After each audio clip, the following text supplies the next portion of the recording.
You're watching News 12 Overtime, brought to you by Pioneer Metal Depot. Welcome to News 12 Overtime. I'm Rick Nyman. And I'm Brian Armstrong. Big region showdown Friday as Tyner entertained Marion County. The Warriors would need to play like true Warriors against the Rams. Marion County had to dig deep after losing one of their top offensive players this week. Senior running back Alex Condra was lost for the year with a knee injury. Game of the week, sponsored by Citizens Tri-County Bank. Condra trying to help his team on the sideline. Special teams coming up for Marion County. Low snap leads to a block punt right up into the air. Little confusion after the block, but Marion comes away with it, and the student section absolutely loving it. And then Tyner's D standing strong with a backfield stop. Then Marion County lets it go. Rayshawn Hinton has it the whole way and picks it off. He's got his eyes for 6. He's got a lane, and he's going to take it the distance. Even the chain game wanting to get a better view of this pick and score. Tyner's next possession, Josh Jackson moves the chains on this pass and catch to Lewis Marcus. Now, how do you respond after your punt gets blocked? Dimitri Lovic responds with a booming, well-placed punt that checks up inside the 5 and down at the 3. Tyner wins in dominant team fashion and pitches a shutout along the way, 41-zip. Few Central players feeling that pregame 80s music.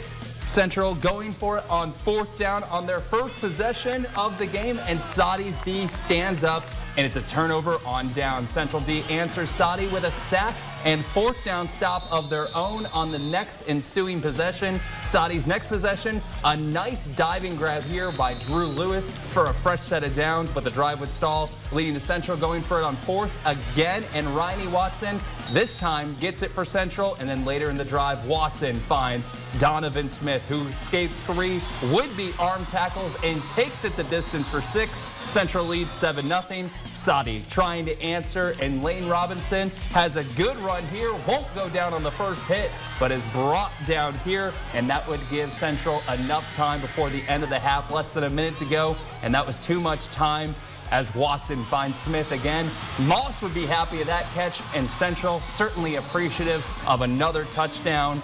The second half very similar to the first, and Central wins 26-6. Other scores from around the area: Ringgold falls to Northwest Whitfield 30-17, and Heritage lays the lumber on LFO 48-14. Signal Mountain falls by 3 to McMinn Central 17-14, and Hickson runs away with it 35-14 over Sequoia.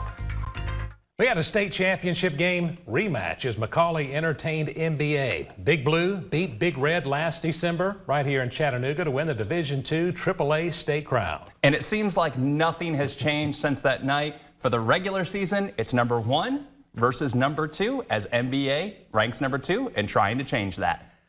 What is this baby doing in the McCallie spiritual section? MBA strikes first. Marcel Reed calls his own number. Quick as a hiccup, he's into the end zone, 7-0.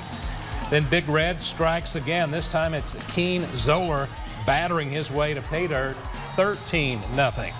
Third quarter, McCallie has an answer. Jay St. Hilaire on the sweep. He takes it all the way to the house, 43 yards, it's a 13-7 game.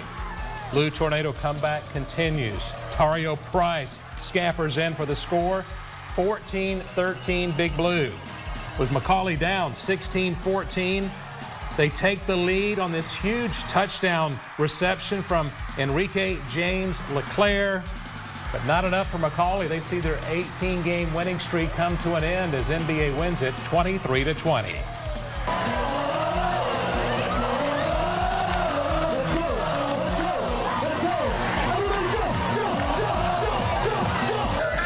Yeah, let's go. Why were the fans at Baylor singing and dancing at halftime? They led Knox Catholic 42-3 at the break. Fans even enjoyed some ice cream. No fun for the Irish. Evan Haney, he brings the boom to start the third quarter. Quick second half with the mercy rule. Valent Rendesi, he goes for a nice tumble on that run. Back up seeing a lot of action for Baylor. 4th and short for Baylor in the 4th quarter. This is freshman Dakota Davenport. He gets outside and he's gone. 40 yards to the house. Ain't no potty like a Red Raider potty. They roll by a final of 48-9. Just wait till they see our awesome dance moves. I hope not. Back to the overtime scoreboard. Knox Webb all over Notre Dame, 42-0. Walker Valley, they knock off Ottawa, 35-13 the final. Meigs County, they fall by 3 at home to Bledsoe, 17-14. East Hamilton, no sweat with East Ridge as they win that one at 38-0. Still to come, it's Cleveland-Bradley Central rivalry, and South Pittsburgh looks to get rolling again as they face Lookout Valley. You're watching News 12 Overtime, brought to you by Pioneer Metal Depot.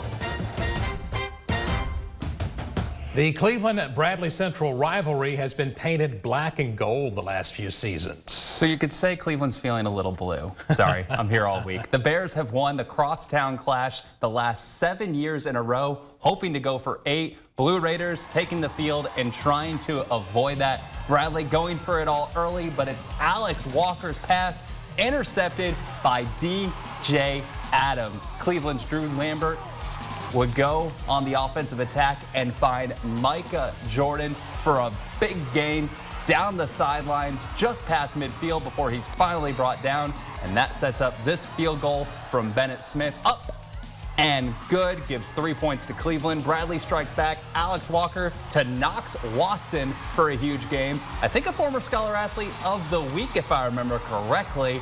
And then later on, Bradley was able to punch it in for 6. And Bradley takes that touchdown and takes the game with the victory, 16-10. Under the lights at Lookout Valley, Yellow Jackets hosting the reigning Class A state champs in South Pittsburgh. Pirates QB Logan Hargis to Nas Starkey for the 1-yard scoring strike, 6-0 South Pitt. Next Pirates possession, number 2, Rakash Kelly. What a cool name. He pops out of the pack. He goes in for the touchdown. 2-point try makes it 14-0. Still, first quarter, Hargis, he's going to air this baby out. Throws it deep into the night, and Starkey is there for the catch. Tries to stretch it in, but he's down at the 1. No sweat. Hargis, he basically just walks it in from there. All South Pitt. They spent a lot of time in the end zone as they win this one, 62-0. Back to the overtime scoreboard. Brainerd falls at home to Kingston. Tellico Plains, they lose on the road to Polk County, 48-26. Whitwell and Copper Basin, all Tigers, 50-0 the final. And Sonoraville, they beat Dalton in a close game, 27-21. North Murray quarterback Seth Griffin had a field day last week against Pickens, racking up 7 touchdowns with nearly 575 yards of total offense. Just a decent day at the office. Would Griffin and company enjoy more offensive fireworks as they hit the road against Ridgeland? Well, let's find out.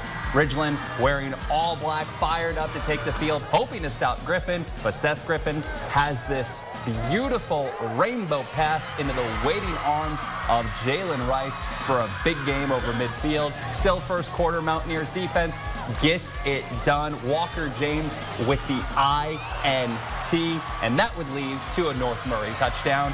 And then Panthers would roar back when Ethan Waters calls his own number, takes it the distance to the house, breaks a few tacklers, one more for good measure, in for 6, and then Seth Griffin, he would answer. He batters his way into the end zone to put North Murray back on top. Late first half, Mountaineers on the move again. Griffin finds Skylar Henry. Look at this fancy footwork for a first down and more. Honestly, we need a GPS on him to see how many ran for that first down, but it was all worth it for North Murray as they win this one 56-19. Boyd Buchanan at CAK. Bucks coach Gary Rankin back in his old Knoxville stomping grounds. Speaking of stomping, Bucks get the ball first and drive right down the field. Capping things off is big Jalen Sandifer. The 6'2", 200-pound running back rumbles in for the touchdown, 7-0 Bucks. CAK answers, though. The Warriors mount a drive. Thomas Simpson, the touchdown pass to Sloan Helton. We're tied at 7. Coach Travis Mazingo says, let's play some defense. But the crafty Rankin has some razzle-dazzle up his sleeve. the end around to Houston Hicks. That's a big gainer for the Bucks. And the Bucks go on the road and get the win, the final 28-7. Back to the overtime scoreboard. Ray County falls to McMinn County 43-14. Darlington knocks off Christian Heritage 36-14. Sequatchie County and Cannon County. The county winner was Sequatchie 41-19. And Howard, they get a road win over the Kings Academy 19-12, the final. Still ahead on overtime, our overtime cheer cam. See the excitement from the sidelines. And we'll see if CCS defense can soar again as they face Silverdale. You're watching News 12 Overtime, brought to you by Pioneer Metal Depot. Welcome back to overtime. Chattanooga Christian looked impressive last week, shutting out the defending state champs in South Pittsburgh 41-0. The Chargers were looking to keep that good times rolling as they opened up region play at home against Silverdale. See the lightning bolts coming out of the Chargers logo? They must come out of DeVoris Havis as well. Silverdale is going for it on 4th down, but big number 33 is there for the stop. Seahawks then run a little jet sweep. Look who's lurking to make the tackle. DeVoris Havis. Then when quarterback Brett Rogers is running around, guess who comes in for the sack? I wonder. DeVoris Havis. Havis has a twin brother. That was DeVoris Havis. His twin brother's name is Javoris Havis. He's pretty good too. He rumbles in for the touchdown, 36 yards, 7-0 Chargers. With the score now 10-0, it's Boo Carter. He always scores, doesn't he? He's going to find his way into the end zone. It's now 17-0. Second quarter, 4th and goal for Silverdale. They got to go for it, down 17. This is about as close a touchdown catch as you can get. Cameron Bowen, he's in there. Touchdown Seahawks. Not enough, though, for the comeback. CCS rolls to a 45-21 victory.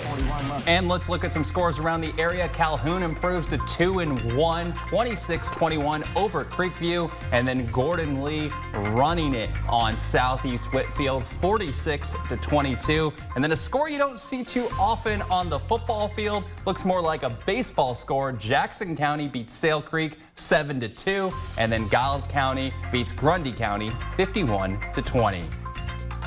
The News 12 Overtime Cheer Cam, brought to you by S&S Auto Repair.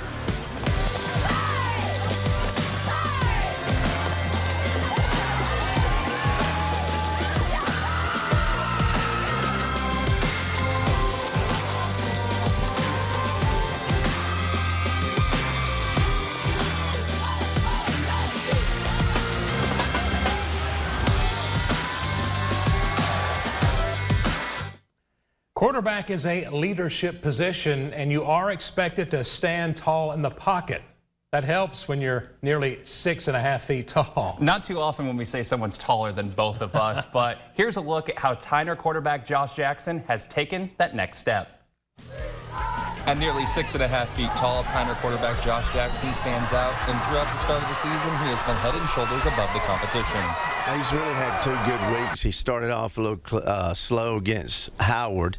I think it might have been nerves, but after about the first series or 2, he's been pretty spot on the last 2 games. He credits the success so far to all the hard work in practice and in the offseason. It showed up pretty bright, big games, helping my team out. Passing, everything I worked on, going through my progressions, throwing the ball, having chemistry with my teammates, it just helped me, and I'm connecting more and more on Friday nights.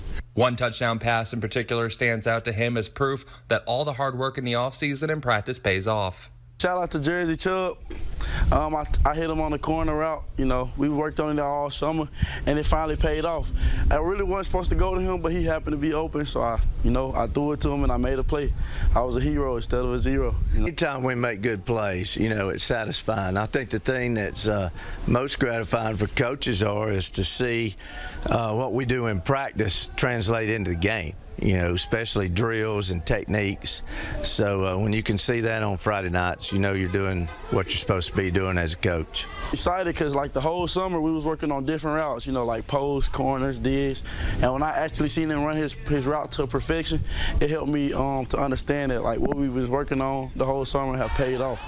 Jackson is also a leader on and off the field, so it makes it easier for the coaches to focus in on coaching. It takes a lot off me. You know, one of our deals is you got to give great effort. And so if we got our leaders giving great effort, that makes it easier on me. I'm not having to get on them, and our younger guys look up to those guys, so they're also giving effort. Still ahead, our News 12 Scholar Athlete selection, plus a Bradley County tradition that makes a statement as the team enters the stadium. You're watching News 12 Overtime, brought to you by Pioneer Metal Depot. When Bradley Central plays at home, their players must feel like gladiators with the way they enter the Bears' den. They ascend from steps on high, down the Bear Walk, onto the field with 2001: A Space Odyssey blaring across the stadium. We think it's the best interest in high school football.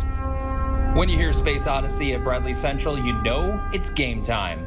Space Odyssey, that's another tradition. When we walk downstairs, we play that song. We've been playing that song every year, every game. It kind of times up right when we get to the bottom, and it was just awesome. Goosebumps, and just it was surreal. The players walk down this staircase with the music playing, crowd cheering, and enter the bowl to go onto the field. It's just a big honor to walk down those same steps that all the Bradley legends, you know, have walked down. Walking down the Bear Walk's a huge tradition here, and it's something the kids look forward to doing on a Friday night. And it's a unique tradition for Bradley Central to call their own. I don't know of anyone else that has a brick walkway to come down into a bowl stadium, especially around here. So it is our entrance, and nobody else can really replicate it. And it creates an incredible atmosphere before Bradley Central faces their opponents. Big rivalry games, Walker, Cleveland, McMinn County, like all these bleachers here are filled. Like like there's so many people here watching, so it's kind of like coming to a college game whenever you're here. So it's really awesome. It's a really awesome feeling.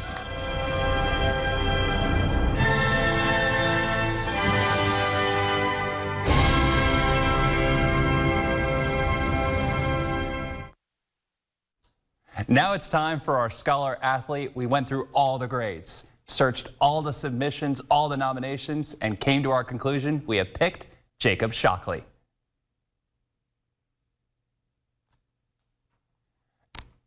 Jacob has never made below an A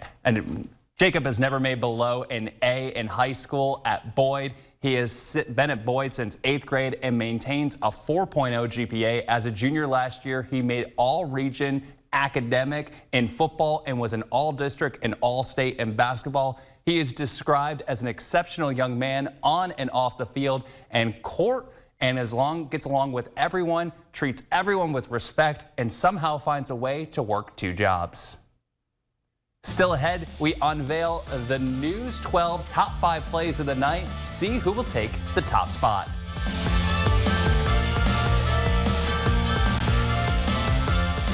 You're watching News 12 Overtime, brought to you by Pioneer Metal Depot. Well, we have reached the part of the show I know you have all been waiting for. That's right. After a series of touchdowns and big plays throughout the night, we have selected our top 5 plays. At number 5, hey, it's number 5. Javoris Havis for Chattanooga Christian. Give to Havis, and he goes 36 yards for the touchdown. He's a big guy. I'd hate to try to tackle him. CCS enjoyed a fun night as they defeated Silverdale 45-21. Number 4 takes us out to Ridgeland. Ridgeland QB Ethan Waters calls his own number, and he rises to the occasion, breaking 2 tackles here, 1 more for good measure, bites into the end zone for 6. At number 3, it's one of the top receivers in town. Central's Donovan Smith He shows why he's one of the best with this snag against Soddy Daisy. Smith brings it down and takes it to the house. Central won at 26-6. I see your reception there and raise it a little higher for number 2, bringing us number 1 versus number 2 matchup. Macaulay versus NBA. Macaulay takes the lead late in the contest on this huge touchdown grab and run by Enrique James Leclerc. 80 yards and a score. Looked like it would be enough to put Macaulay ahead and the win, but it just wasn't enough as Macaulay falls to NBA 23-20. Okay, who's number 1? We're going defense. Tyner's Rayshun Hinton. He sweeps in for the interception against Marion County. He hits the sidelines and got one blocker. That's all he needed. He takes off. Chain gang, they had a pretty good view of it. They check it out. Tyner looked strong, beating the Warriors by a final score of 41-0. Chattanooga Mocs are moving into their season. They kick off tomorrow night, or I should say later tonight, as they host Wofford, 6 o'clock the kick. You'll be at that one, Brian. I will be, and you're going to be at a possibly even better game, Oregon versus Georgia down in Atlanta.